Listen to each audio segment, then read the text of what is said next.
The community of North Linden, before it was annexed into Columbus, got its start in the 1800s. People like Henry Huey, an original landowner, purchased more than 600 acres on what is now Huey Road.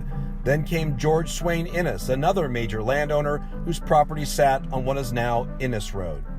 By 1913, Cleveland Avenue, the heart of the Linden neighborhood, became one of the first paved highways in the state. By the 1940s, companies like Jeffrey Machinery, Mulby Brickyard, and Linden Lumber helped feed a booming neighborhood construction area.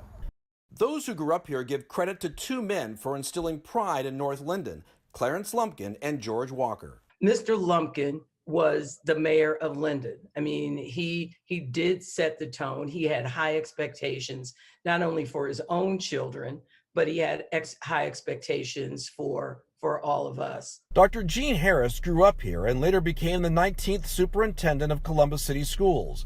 Linden, she says, was not only a safe place to walk, but there was a lot of pride. At that time, when I was in the 9th grade and early years of high school, a really family-friendly community.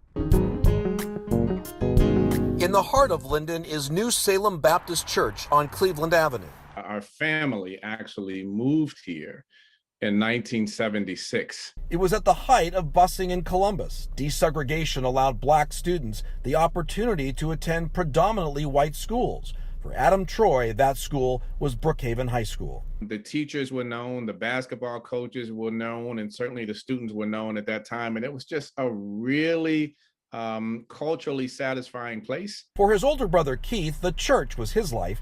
He says it wasn't easy starting a black church in the area. North Linden wasn't really excited about us coming there at first.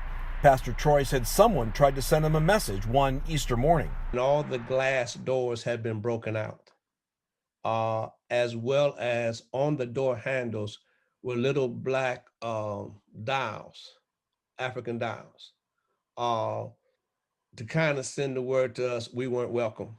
That's always a reminder to me of what it was, but it is no longer. 30 years later, the church is not only providing spiritual guidance, but also serves thousands of meals to the area's children, as well as providing housing to families in need.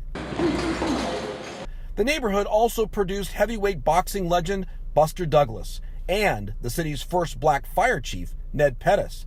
Today, he is the director of public safety for the city of Columbus. When we first moved into the Linden area, it was predominantly white. Pettis played a lot of basketball here as a kid, and when he wasn't out on the court, he was off to the city's newest attraction.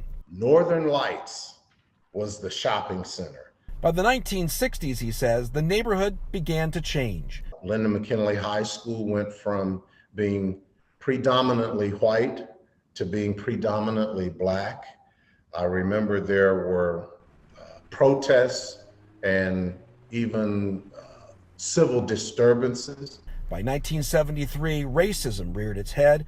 He said he first saw it when his mother bought her first home. Some realtors would try to steer mom to other segments of the neighborhood. Over the years, he says, the Linden neighborhood struggled. And business after business shut down. Those who grew up in the Linden neighborhood hope that someday it will become as successful as other neighborhoods in Columbus. And they have a message for the Linden kids of today. If you want to be a success, they have to start by making the right choices. Find your purpose and go after it with passion. Work really hard to not let outside influences overtake you. Kevin Landers, 10 TV News.